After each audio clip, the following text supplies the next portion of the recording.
नमस्कार, city channel में आपका स्वागत है। हमारे साथ में आप लप्पी भैया ने चंद्र कुमार जाजोदिया। आप निश्चित रूप से कोई अपरिचित है नहीं अमरावती में कि लप्पी जाजोदिया कौन है, इसलिए उनका बहुत ज़्यादा परिचय ये देने की मुझे भी जरूरत नहीं है।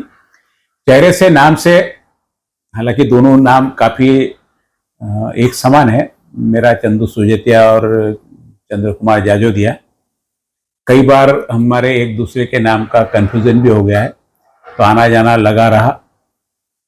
आज हमारे साथ में अभी हमने अमरावती में देखा कि पिछले 8-10 दिन से लगातार जो युवा पीढ़ी, ठीक है, उसको हम नाम सामने पब संस्कृति का दे रहे हैं, लेकिन युवा पीढ़ी जो अभी नशे के गर्त में जा रही है, नशे की ओर जा रही है, और जो उसने क्रिएटिविटी करनी चाहिए उधर न जाकर एक अपना शौक, एंजॉय, आनंद और ये जिंदगी की तरफ बहुत सारे लोग आकृष्ट हो रहे हैं। मुख्य कारण उसके लिए पब बताया जा रहा है। हो सकता है एक मुख्य कारण हो भी कि क्योंकि एक गेट टुगेदर की जगह है पब, जाकर जहां युवा पीढ़ी अपना फुल उल्लास में एंजॉय करती है। उनके लिए एंजॉय है, लेकिन आगे वही एंजॉय इनकी जिंदगी के लिए दर्द बन जाता है। तो यह सारी चीजें ना हो, इसके लिए कई सामाजिक कार्यकर्ता इसमें सामने आए। हालांकि जनवरी माह में जब यहाँ पे प्रदीप जी मिश्रा की कथा हुई थी, तो उसमें से कुछ पत्र मेरे पास में आए थे। उसमें से एक पत्र मैंने एक विधवा माँ का पढ़ा था, जिसमें से उसने बताया कि किस प्रकार उसकी लड़की के साथ में इस प्रकार का काम हुआ है, और वह चाहती थी कि ये जो संस्कृति चल रही है इसको कहीं तो भी रोक लगे। उसने पत्र में बहुत स्पष्ट किया था लप्पी भैया कि मुझे किसी की मदद की जरूरत नहीं है, लेकिन मेरे साथ जो हुआ वो तो मेरा हो गया, लेकिन आगे ये पीढ़ी नहीं, इसके लिए समाज ने आगे आना चाहिए। तो बहुत समय नहीं बीता, अभी 4 महीने पहले की बात है, और युवा पीढ़ी हमारी जागृत हुई। युवा पीढ़ी ने अब जो युवा सामाजिक कार्यकर्ता है वो हमारे अभी सारे इस चीज के पीछे। हमारे साथ में लप्पी भैया का स्वागत है सिटी न्यूज चैनल में। जानते हैं कि क्योंकि ये भी समाज कार्य में युवा पीढ़ी को सुधारने, ये धर्म के मार्ग पे ले जाते, शांति के मार्ग पे ले जाते, समाज कार्य के मार्ग पे ले जाते, और रामदेव बाबा से जुड़े हुए हैं। तो जानते हैं कि किस प्रकार की ये जो दुविधा में फंसे हुए युवा पीढ़ी चाहती है, बोलती है हमको एंजॉय करना है, और जो समझदार जो इस एज में से निकले वो कहते हैं कि इसका भविष्य आगे खराब है। इन चीजों के बीच में संतुलन कैसे, अब संतुलन तो क्या कह सकती, इस चीज से युवा पीढ़ी को हम बाहर कैसे निकाला जा सकता है और क्या प्रयास और हो सकते हैं, हम जानते हैं लप्पी भैया से। लप्पी भैया, सारे अमरावती की खबर आपके पास में है ही, और आप शायद 1-1.5 महीने से अभी अमरावती नहीं है। इसी बीच पीछे अमरावती में काफी कुछ हो गया। इलेक्शन तक तो आप साथ में थे, इलेक्शन का सारा आपको सब मालूम है। 4 तारीख को चुनाव होने, रिजल्ट आने जा रहा है। जो भी है अभी सब मत पेटी में बंदा, पर उसकी चर्चा कभी और ले लेंगे। आज हम जो अभी वर्तमान में अभी चल रहा है, युवा पीढ़ी नशे के गर्त में जा रही है, उसका टारगेट हमारे यहाँ पब को किया गया कि पब बंद होने चाहिए। पब बंद होने चाहिए। बहुत जो उसके तरफ आकर्षित लोग, शायद बहुत कुछ कंट्रोल हो जाए, लेकिन इस युवा पीढ़ी को आप क्या संदेश देंगे, और जो सामाजिक कार्यकर्ता इसमें लगे उनको क्या दिशा निर्देश देंगे, किस प्रकार करना चाहिए उन्होंने? चंदू जी, मैं मेरे सभी दर्शकों से अमरावती में जो भी इसको सुन रहे हैं, देख रहे हैं, उन सबसे मैं यही कहना चाहूँगा कि हमारी जो युवा पीढ़ी है, हमारी युवा पीढ़ी बहुत ही ज़्यादा, मैं कहूँगा कि समझदार है। हमारी युवा पीढ़ी बहुत अच्छी है। हमारी युवा पीढ़ी बहुत आगे की सोच रखने वाली है।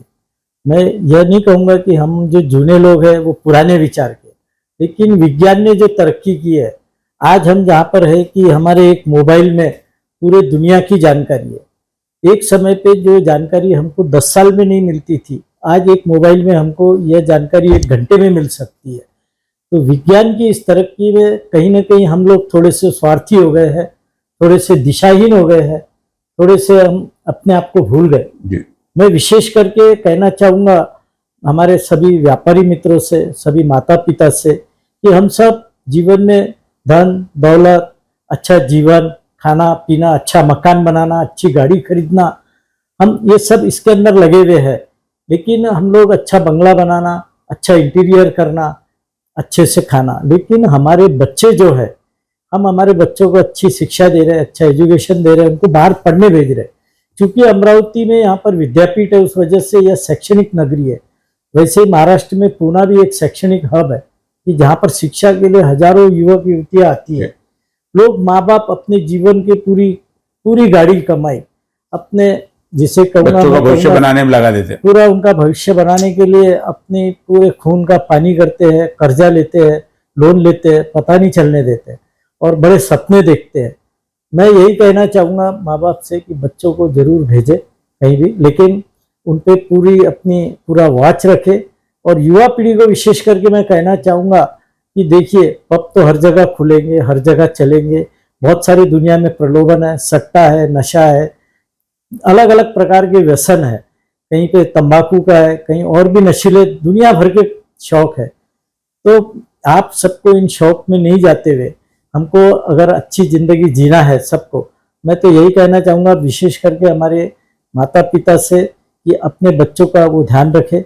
बच्चों से मेरी यह विनंती है, जो विद्यार्थी है या जो लोग कमा रहे और पैसे उड़ा रहे, आज आप जवानी के जोश में है चंदू भैया, लेकिन कल जब आपका पैसा चले जाएगा तो आपके पास में कोई नहीं रहेगा। मैं बहुत लोगों को जानता हूँ कि जो लोग पब में जाते हैं, ये कल्चर में है, लेकिन उनको दिशा नहीं है, वो अपना खर्चा कर देते हैं पैसा। लोग तो कमाने के लिए बैठे हैं। मैं हमारे अधिकारी वर्ग से भी विशेष करके आग्रह करना चाहूँगा कि हमारी सबकी जो जिम्मेदारी है समाज के प्रति, आपको जो दायित्व दिया गया है आपके, तो आपको भी देखना चाहिए कि हमारी युवा पीढ़ी, कल उसमें आपके बच्चे भी हो सकते हैं, वो कहीं गुमराह नहीं हो। और समाज का जो दायित्व आपके ऊपर है, जो विश्वास है, जो समाज के अंदर लोग, जैसे सरहद पर हमारी सेना के जवान रहते हैं तो हम यहाँ शांति से सोते हैं, वैसे ही शहर में हमारी कानून व्यवस्था अपना काम करती है, तो हम लोग बेफिक्र होकर हमारे घरों में रहते हैं, बिना खौफ के जीवन जीते हैं। मैं यही कहना चाहूँगा विशेष करके अधिकारी वर्ग से, जहाँ कहीं भी समाज में कुछ गलत हो तो उसको सबसे पहले आप बंधन लगाए। रोड पर कोई भी लोग एक समय के बाद में दिखे तो उनकी पूरी जांच हो, उनको यानी कि दंडित किया जाए, उनको मार्गदर्शन करके अच्छे मार्ग पे लाया जाए। और जो हमारे यहाँ पे इस बारे में मैं कहूँगा विशेष करके जो युवा वर्ग ने, जिसमें हमारे राहुल मातोड़े है, हमारे राजेश वानखड़े है भीम ब्रिगेड के, हमारे बंटी रामटेके है, समीर जंजाड़ है, ऐसे बहुत सारे लोगों ने चंदू भाई, नहीं ये राजकीय कार्यकर्ता, लेकिन सारे राजकीय कार्यकर्ता एक मंच पे है। मैंने पहली बार तो इसके राजकीय उद्देश्य नहीं रह गया कहीं पे। नहीं, सब में एक सेना भी है, कांग्रेस भी है, चाहे युवा कांग्रेस भी है, सब एक मंच पे आए हुए, चाहे कांग्रेस हो, चाहे भाजपा हो, चाहे शिवसेना हो, चाहे कोई भी हो, बहुजन समाज पार्टी हो, कोई भी हो, सबने एक मंच पर आकर एक मुख से सारी युवा भी एक जगह आकर इसका विरोध किया। सबका अभिनंदन करता हूं। और मैं चाहूंगा कि व्यापारी वर्ग भी इसमें सामने आवे, क्योंकि ज्यादातर बच्चे व्यापारियों के ही होते हैं जो इस तरीके से अलग मार्ग पे चले जाते हैं। क्योंकि हम व्यापारी लोग, मैं भी एक व्यापारी हूँ, मुझे बोलते हैं समाज सेवक, लेकिन मैं एक छोटा सा व्यापारी हूँ, थोड़ा सा काम करता हूँ अपनी खुशी के लिए चंदू भैया। लेकिन मैं विशेष करके व्यापारी वर्ग से भी चाहूंगा कि वो अपना समाज के प्रति दायित्व अच्छे ढंग से निभाए, सिर्फ पैसे कमाने में ही अपना समय नहीं दे। जो हमारे जागरूक पूरी मीडिया है उनके साथ खड़े रहे, अधिकारियों के साथ में खड़े रहे और कानून व्यवस्था को बनाए रखने में बिना किसी भेदभाव के हमको सबको अपना रोल निभाना चाहिए। क्योंकि आपने बताया कि पैसा तो साथ में खर्च होता है, लेकिन साथ में शरीर की एनर्जी भी खत्म होती है इसमें, क्योंकि नशे का आदि शरीर एक समय के बाद में काम नहीं करता। नशा चाहे किसी का हो, ड्रग्स का हो, दारू का हो, गुटखे का हो, तंबाकू का, सब कहीं ना कहीं जाके आपका शरीर कमजोर करता है। तो ये भी चीज का एक अवेयरनेस होना चाहिए कि भाई कौन सी चीज से क्या खराबी होती है। गुटखा खाने से क्या होता है, सिगरेट पीने से क्या होता है, ड्रग्स लेने से क्या होता है, गांजा पीने से क्या होता है, एक इसकी क्या होता है। एक सामूहिक मुहिम चाहिए, इसमें आप अधिकारी वर्ग चाहिए, आपको शैक्षणिक लोग भी चाहिए, क्योंकि क्या है, माँ बाप के बाद में सबसे ज्यादा जो असर करता है वो शैक्षणिक क्षेत्र करता है। माँ बाप घर में 2 घंटे भी उनको बच्चों के साथ में बिताने को, या तो बच्चे के पास समय नहीं है या माँ बाप के पास समय नहीं है, क्योंकि पढ़ाई की सिस्टम अभी ऐसे होगी कि सुबह 6 बजे से बच्चा जाता है तो रात को 10 बजे तक ट्यूशन पढ़ते रहता है, क्योंकि उसको मार्क्स लेने हैं, ITI में जाना है, IIT में जाना है, ये सारी चीजों के पीछे पूरा समय उसका शैक्षणिक चीज में जाता। तो अभी मुझे लगता है आपने जैसे पेरेंट्स का, माँ बाप से ज्यादा जिम्मेदारी शैक्षणिक क्षेत्र की, क्योंकि उनके संपर्क में लोग ज्यादा रहते, बाहर ज्यादा रहते। तो हमारी शैक्षणिक संस्थाएं भी अभी मुझे नहीं लगता कि इस चीज में किसी का अवेयरनेस है। उनको अपने 45 मिनट की क्लास देनी है और एक लंबा चौड़ा होमवर्क दे देना, उनको छोड़ देना। तो कहीं तो भी शिक्षा व्यवस्था भी, क्योंकि पिछले 4 महीने मैंने कहीं पढ़ा था भी कि 40 से 45 कोटा के छात्रों ने वहां पे आत्महत्या कर ली। तो ये बहुत, यानी पढ़ाई का प्रेशर भी, माँ बाप की अपेक्षाएं इतनी ज्यादा बढ़ गई पूरी की पूरी कि मेरे बच्चे ने ये बनना चाहिए। उस चक्कर में वो सारा प्रेशर झेल नहीं पाता और कहीं तो भी ये ड्रग्स का आदी होता। अब क्या होता, हम सीधा पब के पीछे जा रहे हैं कि पब संस्कृति, अरे वो क्यों जा रहा, उसके पीछे भी साइकोलॉजी के कारण ढूंढना बहुत जरूरी है। क्योंकि पढ़ाई का प्रेशर, घर का प्रेशर, माँ बाप बोलते हैं, हमने जैसे आपने बताया कि कर्जा लेके तेरे को पढ़ा रहे, तो उसको भी लगता है मेरे माँ बाप ने इतना कर्जा लिया तो मैंने पढ़ा, लेकिन उस चीज को सहन नहीं कर पाता। तो वो कहीं तो भी इस चीज से मुक्त होने के लिए ड्रग्स की तरफ जाता है। इसके बारे में आप क्या कहेंगे? इस बारे में मैं यही कहना चाहूंगा कि यह जीवन बहुत सुंदर है। मानव जन्म, कहते हैं कि मनुष्य की देह में आने के लिए देवता भी तरसते हैं। जी। हमको कहते हैं कि 84 लाख योनियों में जन्म लेने के बाद या 84 योनियों में जन्म लेने के बाद में ये दुर्लभ मानव जीवन मिला है। यह हमारे जीवन में एक उपलब्धि है कि हमको ऊपर वाले ने यहाँ भेजा है कि हम यहाँ पर आए, इस धरती पर अपना अच्छे से हमको जो रोल दिया है उसको अच्छे ढंग से हम लोग निभाए, क्योंकि ये जीवन बहुत सुंदर है। लोग कहते हैं कहीं स्वर्ग है कहीं नर्क है। मैं तो यही कहूँगा कि अगर हमने मन में सोचा तो यही स्वर्ग है। हमने अगर अच्छा पॉजिटिव विचारधारा से, हमारे समाज में जो संत है, जो अच्छी बातें हैं, बहुत अच्छी अच्छी चीज़ें हैं जीवन में खाने के लिए, पीने के लिए। इतने इतने अच्छे जूस है, दूध है, दही है, लस्सी है, हजारों हजारों तरीके की पीने की चीज़ें हैं चंदू भाई, हजारों तरीके के शरबत है, हजारों खाने पीने में, वेजिटेरियन में हजारों तरीके के खाद्य पदार्थ है, जिसका हम उपभोग लेके जीवन में थोड़ा परिश्रम करके, व्यायाम करके हमारे तन को अगर हम स्वस्थ रहेंगे, कहते हैं ना कि पहला सुख चंदू भैया निरोगी काया, निरोगी काया, बाकी सब, क्योंकि धन दौलत पद यश सब यही रह जाते हैं जीवन में हमारे। जो अगर हम अच्छे हैं तो सब लोग हैं। जिस दिन हम बिस्तर पे जाएंगे तो हो सकता है हमारे घर वाले प्रार्थना करेंगे, भाई भगवान अब ले चल इसको। तो हमसे नहीं होता, इतना लाचार नहीं बनना है कि कोई हमारे लिए प्रार्थना करे कि भगवान इसको अब ले चल। 2 ही सेंटेंस में अपनी बात बोल रहा हूँ कि यह जीवन, वापस से कह रहा हूँ, बहुत सुंदर है। हमारे अभी जो ये मोबाइल है, इसमें आपको बहुत सारी हजारों लाखों अच्छी चीजें दी है। इस पे आप शिवानी दीदी को सुने, जैन संतों को सुने, आप बड़े बड़े मोटिवेशनल स्पीकर है, संदीप माहेश्वरी से लेके तो असंख्य, आप इनको सुन के फॉलो करें जीवन में। मैं पक्का बोलता हूँ आपका जीवन बदल जाएगा। और जीवन में दुर्व्यसन में पैसे लगाना और इस अच्छे दुर्लभ मानव शरीर को हमने इसका नाश करना, यह बहुत बड़ा गुनाह है।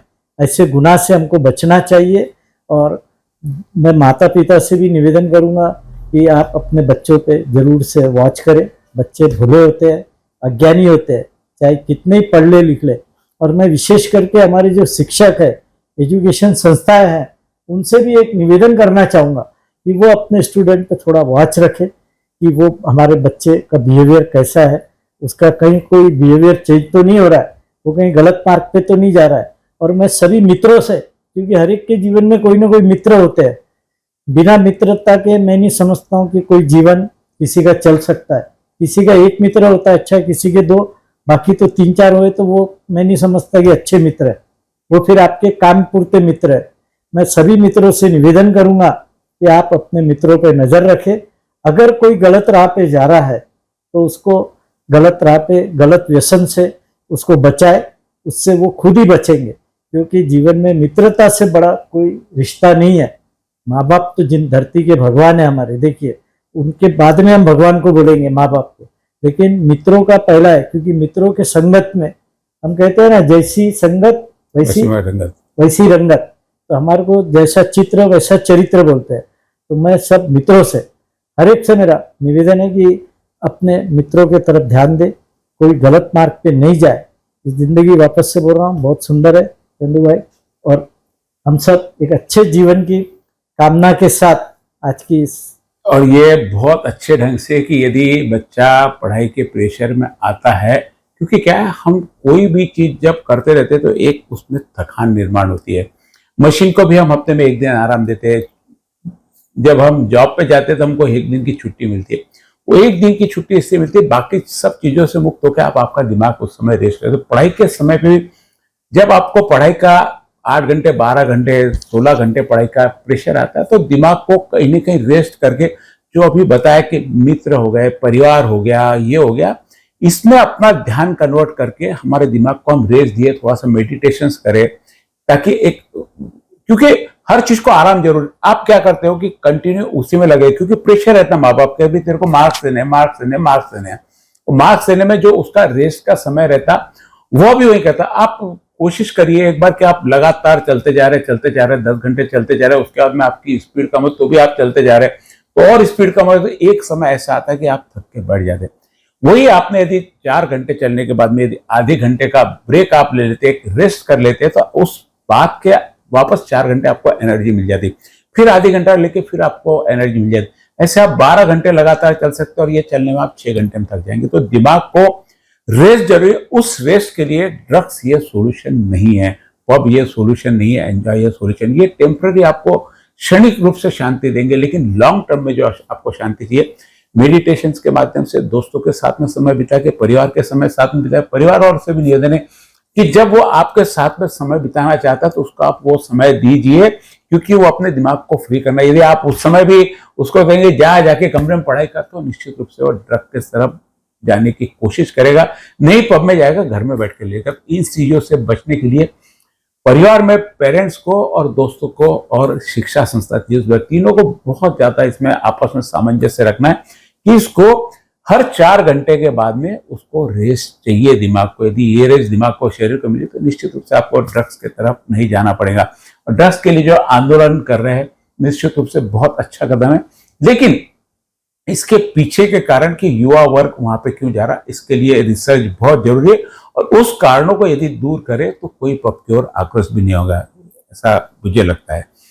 और अंत में यही कहना चाहूंगा कि हम लोग सब अच्छे से योगा करें, प्राणायाम करें, और जी अच्छे, जब हम सुबह अच्छी सांस अपने दिमाग को स्वस्थ रखें, शरीर को स्वस्थ रखें, हाँ, तो हमें अपने आप जागरूकता आएंगी, और हम अपने आप को ही नहीं, अपने समाज को, अपने शहर को, अपने प्रदेश को और अपने राष्ट्र को एक मजबूत देश बनाएंगे। धन्यवाद।